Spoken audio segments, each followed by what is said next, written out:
Most data analyst roadmap videos teach you everything you could possibly learn. But this one is different because if you only had 90 days to get hired, you don't need to learn everything. You just need to learn the right things in the right order and ignore the rest. I've helped thousands of other career changers break into data analytics, truck drivers, teachers, HR professionals, people with absolutely zero technical background. And yes, the ones who got hired the fastest are not the ones who knew the most. They're the ones who focus on what actually matters. So in this video, I'm going to show you exactly what I prioritize, what I would skip, and the move at the end that gets most people hired with zero formal experience. So let's go. Now, if this is your first time here, I'm Kedeisha, and 6 years ago, I was delivering pizzas and Amazon packages for $8 an hour. Today, I'm running a community of over 80,000 current and aspiring data professionals, and I've helped thousands of other career changers break into data analytics without going back to school and wasting money on courses that just don't work. I watch this career field transform in real time. My only goal is to help you cut through all the noise and endless information so you can get exactly where you want to be in the least amount of time. And no, I would not start collecting certifications. There's a whole bunch of them you can list off. And no, I wouldn't spend months learning Python either, despite how tempting it actually is. And no, I wouldn't go back to school either, because I've seen too many people waste too much time doing all of that, while other people are getting hired faster by focusing on the right skills first. All right, so quick note before I get into this, this is not a 6 month roadmap. A normal roadmap would teach you everything that you could learn, but this plan is different. And this is what I would do if my time was very limited and every week I had to move closer to getting hired. So here's how the next 90 days will be breaking down into. All right, so the goal of the first 30 days is not mastery. The goal is to become useful enough to solve beginner level business problems and start building proof. Most beginners try to learn all the advanced stuff up front, but that is a mistake. At first, you should only focus on the skills employers actually test for and ignore everything else. All right, first up, SQL. If you want to get a data analyst job fast, SQL is non negotiable. That's exactly why I have it as the first one. First, focus on the foundations, select, group by, where, order by.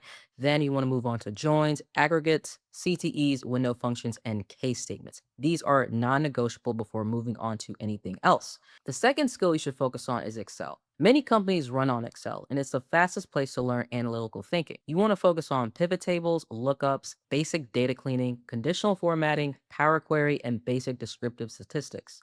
The third skill I was focused on is basic visualization and dashboarding. Now, don't go too deep here because you can fall into a rabbit hole very quickly and never be able to recover time that you lose from that. The goal is not to be a master of Tableau or Power BI. The goal is to understand how to turn messy information into clear business insights. So, again, don't touch Python in the first 30 days, despite what you may hear online, because Python can be useful later on. But for your 90-day job search sprint, SQL, Excel, and communication is more urgent for most entry level data analyst roles than Python is. Python is a day 60 plus skill, not a day one skill. So by the end of the first 30 days, you should be able to clean a messy data set, write basic to intermediate SQL queries, create simple charts and dashboards, and explain what the data means in plain English. All right, real quick, if you're already at day one of your own 90-day sprint, drop a comment below and tell me which skill you're starting with. I read every single one. And if you want to be around other people running the same sprint, I'm running a free live training. The link is in the description, it's completely free. All right, let's continue. So the goal of days 31 to 60 is to stop looking like someone who is just learning data analytics and start looking like someone who can do the work. Skills alone do not get people hired. Proof is what gets people hired.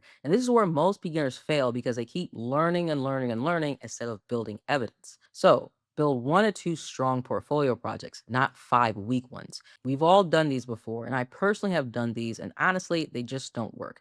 Everyone else has seen them 1,000 times. The Netflix dashboards, the COVID dashboards, the Titanic data sets. These are all what I call projects for learning. You do them for skill development, but you don't do them for skill showcasing. So, what should you actually build? And what projects are worth showcasing on portfolios? Well, ones that answer simple business questions in plain English, like why are customers churning? Which products are actually driving profit?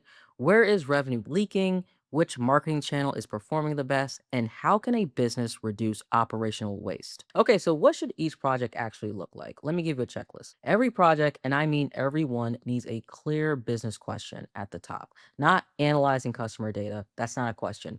Why are our customers leaving in the first 60 days? That is a real question. They need a messy data set that you can clean in SQL if you'd like, or Excel, and then a dashboard visualization with a short written insight and a recommendation. It's optional, and I mean optional, but I do highly recommend a short consulting style slide deck if you really want to take it to the next level. Now, by this stage, day 31 to day 60, you should also be packaging your proof because the projects themselves is only half of it.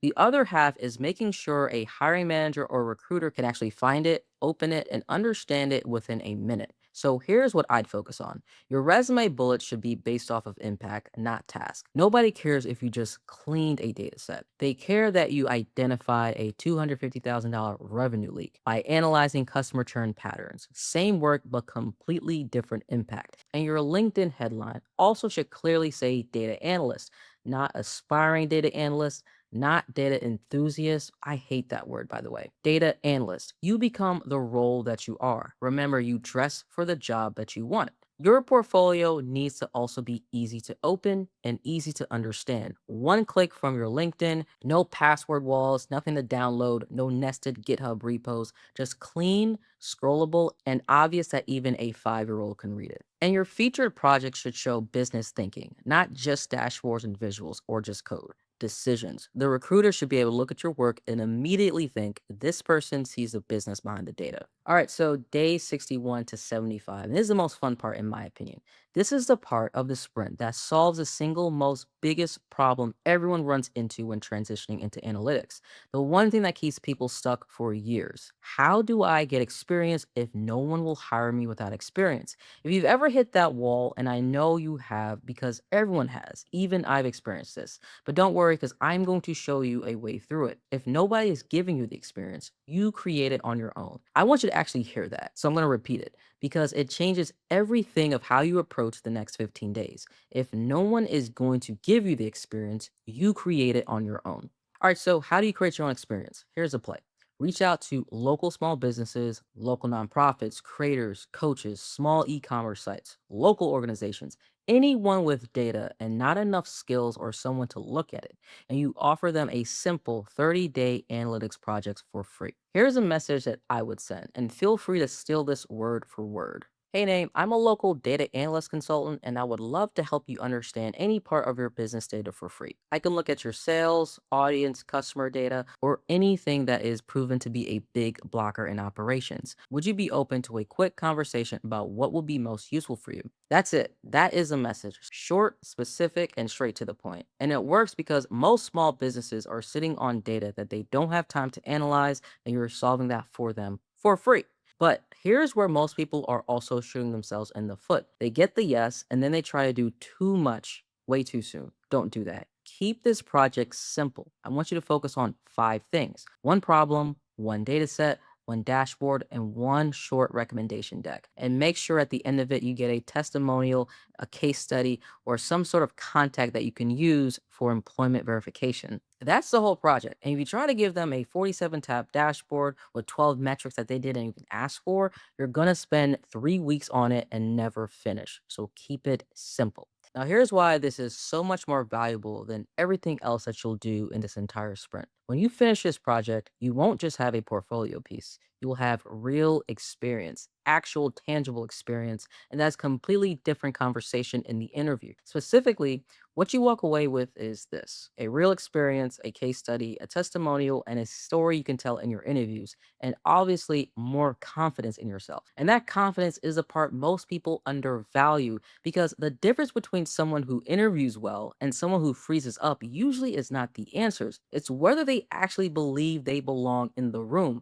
This project is what's going to help you get there. So I want you to write this down, put it somewhere where you can see it all the time. You do not need to wait for a company to give you permission to get experience. Because for all the time I waited, I thought I needed someone to hire me, train me, or hand me everything. No one was coming to save me. So I had to get it on my own. And many of my community members who have gotten hired lately has also done the same thing. So by day 75, here is where you should be. And I want you to be honest with yourself when you check this because no one is going to keep you accountable but yourself. One of 3 things should be true. one real world analytics project in progress, one completed volunteer or consulting project, and active outreach conversations. If none of these are true by day 75, that's your signal that you are avoiding the hardest part of the sprint, which is also the part that gets you hired. So don't skip it and don't push it to month 4. This is the real play. Okay, now we're at day 76, the final stretch, and I need you to make a mental shift here. Up until now, you've been building skills, proof, experience, but these last 15 days are different. These 15 days are all about converting all of that work into actual job offers. At this point, you should not be casually applying.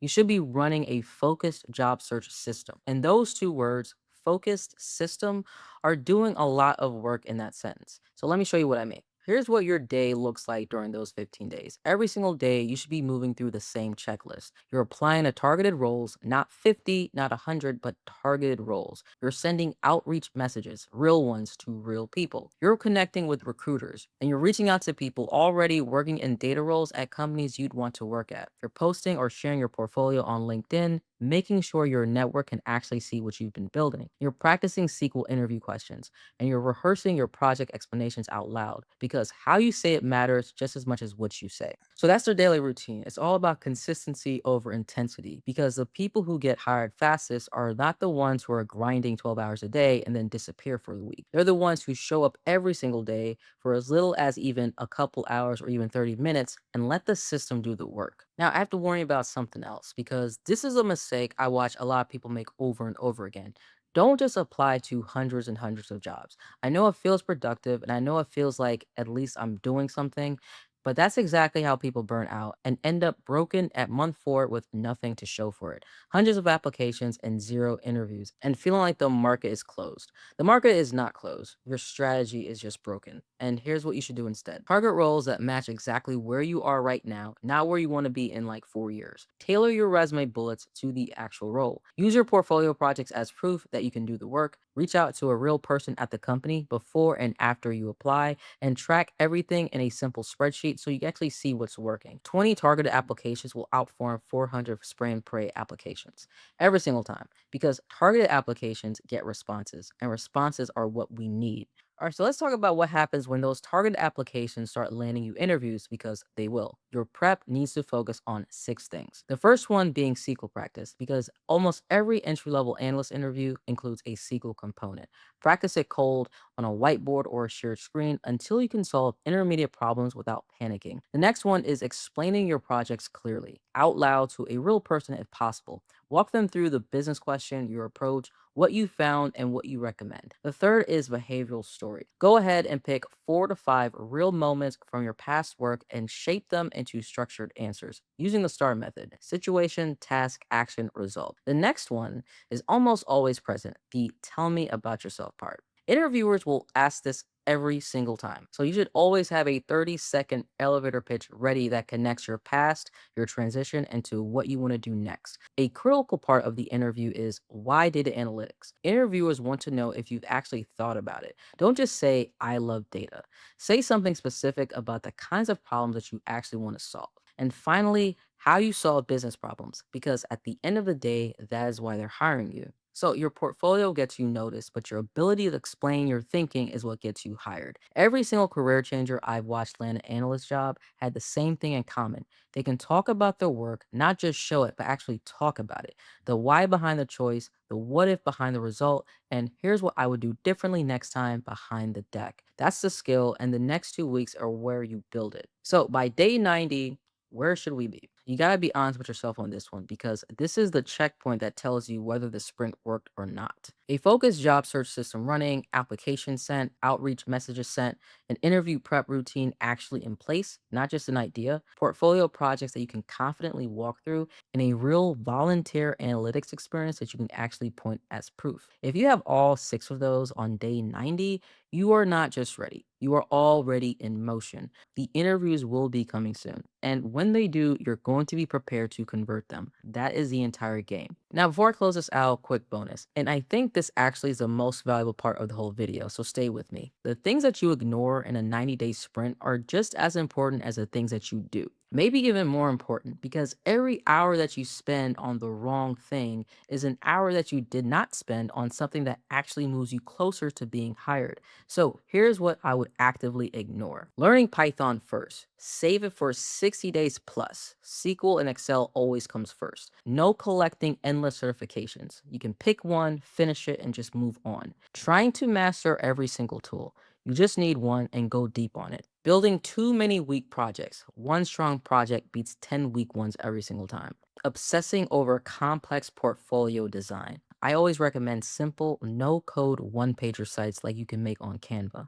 Applying before you have any proof. It's not that you're not good enough, you're just not ready yet. And that's the difference. And then spending months watching tutorials without building anything. The tutorial loop is real. We've all been there, including me. But building things is the only way that gets you out of it. Okay, so this isn't about learning everything. It's about becoming hireable as fast as possible and by focusing on the highest leverage actions: SQL, Excel, proof, data storytelling, real experience, and a focused job search. That is it. And that is basically the whole sprint in 90 days.